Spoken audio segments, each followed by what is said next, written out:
What's up, my poker players? Hope you guys have been killing it out on the tables. We know TCashMoney has because he sent in his tournament win for review. Let's get into some of these hands as he slices through the competition.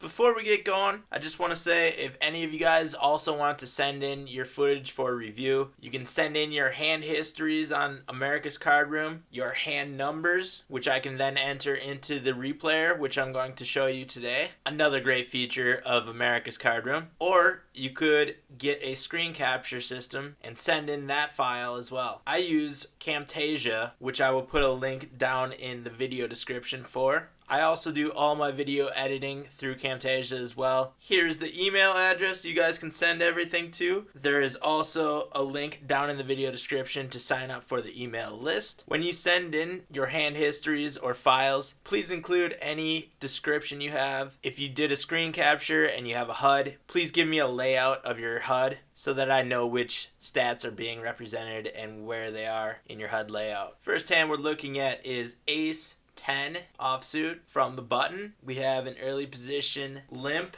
and a small all-in, and TCash comes over the top. He said it was a misclick here, but honestly it's really not that bad of a bet if you're going to isolate the all-in as well as the early position limper. And we get a call from the big blind as well as the limper. Decent sized pot, 1154 in the pot, and we wind up flopping top pair top kicker. First act comes out and fires a big bet here. This is kind of a tough spot right away. We do have top pair top kicker, which is a very good hand. And what are the chances of this player coming out and firing a set right off the bat? Probably pretty low. We don't really have a read on this player. I don't have stats on this player, so I can't really see his tendencies. He just committed himself to this pot. The all-in's a good play here if you're going to play the hand because you're going to put pressure on any kind of draw that could be out there. And there's a chance that the draw could fold, which is exactly what you want to happen when you just have one pair. He does make the call, and we wind up winning the pot, and we outkicked him. Good way to start out the tournament. The next hand we're looking at is Ace King offsuit. Folds around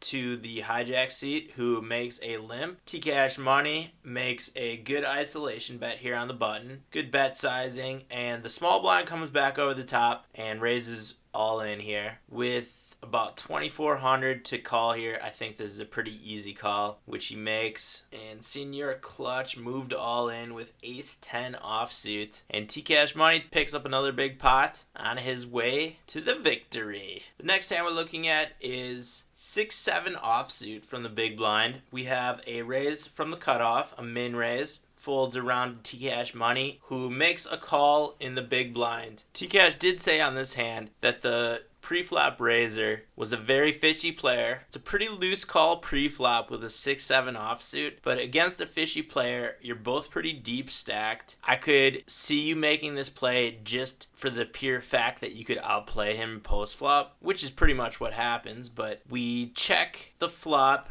The fishy player checks back as well. TCash hits a 7 on the turn, which he also checks, and the fish bets half pot. There's a lot of draws out there. TCash makes the call, and the 3 did not improve any hand that could be out there. This is a great spot to bluff Induce, which is what he does by checking the river, and the fish comes out and bets 2/3 pot. I think this is a well-played hand. You make the call, pick up a big pot right there, and yeah, he missed his gut shot as well as the flush draw. I might have gotten rid of it pre-flop, but it worked out well for you. And if you had a read on this player that you could totally outplay him and that he'd spew a ton of chips post-flop, I think you made an excellent play right there and picked up a ton of chips to add to your stack for later in this game. The next hand we're looking at is Queen Jack of clubs from the big blind. We get in raise from under the gun +1. TCash's read on this player is a loose aggressive. Folds around to TCashMoney, who is getting some great odds here. Again, we both have pretty large stacks. So he makes the call, winds up flopping top pair jack kicker. Pretty dry board, couple of straight draws out there, but not much. And we get a raise, or we get a bet of 6,000, a little bit bigger than half pot. We don't again have stat reads on this player, but if he is continuation betting a lot, I think this is a pretty easy call. Tcash does make the call. The jack 10 got there, but would this player be playing a jack 10 in early position? That's another thing we could look at some of his stats and see how many hands he's playing and whether he plays pretty tight. If he's a tight player, there's probably no chance that a jack 10 is going to be in his range from early position. Tcash checks, and Mason Aries checks back as well. And we hit a king on the river. The only hand that really improved right there would be something like ace king that might have got there on the river, king queen, maybe he bet king jack on the flop.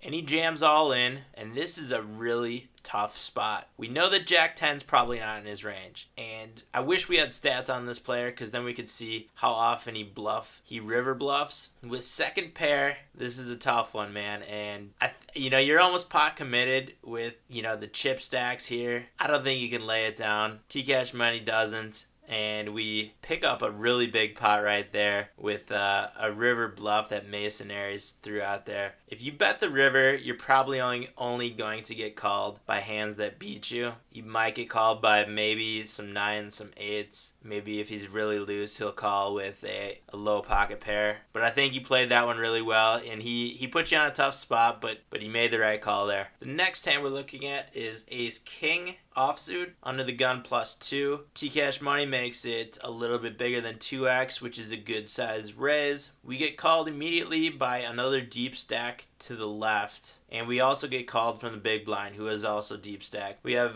15,514 chips in the pot. A lot of room for us to play here. He comes out and bets a little bit less than half pot. Pretty good size bet too. We get folded from the player to our left. Insomniactic makes a call. The turn is the 3 of diamonds. The flush got there.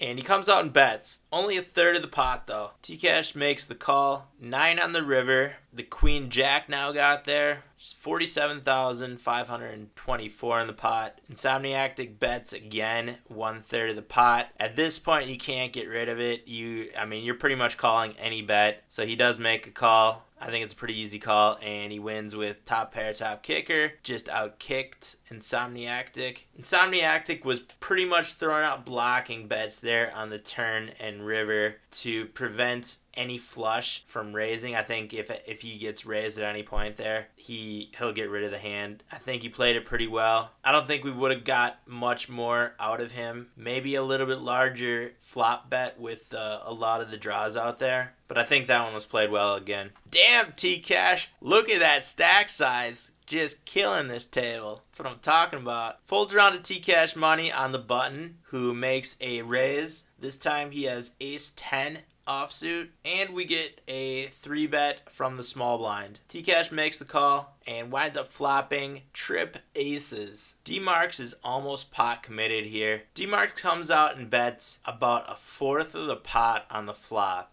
And I think you just call here. D-Marks pretty much just pot committed himself with that bet. Tcash makes the call and winds up turning his quad aces. D-Marks comes out and fires again about a 1/4 of the pot. You just call again here, which is what Tcash does, and the river is a 9. I can't see D-Marks getting away from any hand besides king high here. I mean, he's played it like he has a pocket pair. Maybe he played a king queen this way, or maybe some suited connectors. If he saw that you have a high fold to a 3-bet, he checks it back. You jam all in, which is the right play to make here, because any pocket pair is going to call. You're obviously going to win this hand, and somehow he finds the fold. That was a weird play, and you wrote that in your notes that you just think it was a weird play. And what could this player possibly... He fired the flop, made another bet on the turn that looks like it's a very strong hand, and that he's going to get it all in on the river, but then check folds the river. I mean, he pretty much just spewed a ton of chips right there. But I think you got the most value out of it that you could too, because I think if you raise at any point there, only pocket pairs are going to call, and a pocket pair would have called on the river there. Alright, this time we are down to 2 tables, playing 6-handed. T-Cash has pocket queens from the hijack seat, and we have a limp from a large stack to our right. T-Cash makes a good bet size and a little bit over 22,000 as an isolation bet. Folds around to the small blind who jams all in. And right here, I think this is an easy call with pocket queens. But then it goes around to D-Nice, who calls all in as well, or he comes over the top all in. It doesn't really matter. It's the same as calling. But this is what really puts you on a tough decision, because we know that the small blind, he's probably got ace-king. He's played it like ace-king, like some kind of ace hand where he just wants to get it in pre-flop and isolate you. But the call to the right is what's really scary. He limped, called all in with his entire stack. And I think a lot of the times, depending on that type of player, that is going to be aces or kings. Possibly an ace-king, possibly queens. And those hands you're only flipping against. So I think at best you're a coin flip here. And it's whether you want to risk your entire chip stack on a coin flip. You still have 106,500 chips left, which gives you a lot of wiggle room to still make plays, because right now 1 revolution is about 15,000. That leaves you 7 revolutions around the table. You still have 7 times around the blinds before you get blinded out. That's an incredibly tough fold with pocket queens, but I think you made the right one there. Just from my reads, not knowing anything about the player to the right, I think I would get rid of this one as well. And they both wind up having ace-king. You gave up a huge pot right there. That would have been insane. But I think you made the right play. It's easy to look back on it and say, damn, you should have called that one, man. But that would have been a tough one for your entire tournament life. When you're right down to the end, I think if it was just the small blind raising all in, I say call it. But when that player to the right calls, that just puts you on the toughest decision, and I think you should get rid of it there, depending on your read. Here we're looking at ace-3 of hearts, folds around to T-Cash on the button, and he makes a good raise here. This is a good spot to steal. A little bit bigger than 2x. Good bet sizing. And he gets called by the small blind. We got 46,000 in the pot, and we wind up flopping the nut flush draw. Small blind checks, and T-Cash comes out and bets 17-5. It's a good bet size. The small blind makes a call, and the turn is a 10 of clubs. So now there's a club draw out there, but the 10 also discounts any small pair that could have been out there that made a call on the flop too, like 9s or 7s. Small blind checks. T-Cash continues to bet, this time 27,576, which again is a great bet size. This sets you up to get it all in with the nuts if a heart comes on the river. Puts pressure on couch cushions to fold hands like 9s or 7s that could have called the flop. And he does make the fold, and you pick up a really big size pot right there. That's going to be huge going into the final table. We will go over the final table in the next video, so make sure you hit that subscribe button so you don't miss out on any of the action. Head down to the video description for links to America's Cardroom, Camtasia, the email list, and a bunch of other great stuff. Give the video a thumbs up if you liked it. Until next time, you guys, I'll see you out on the virtual felt.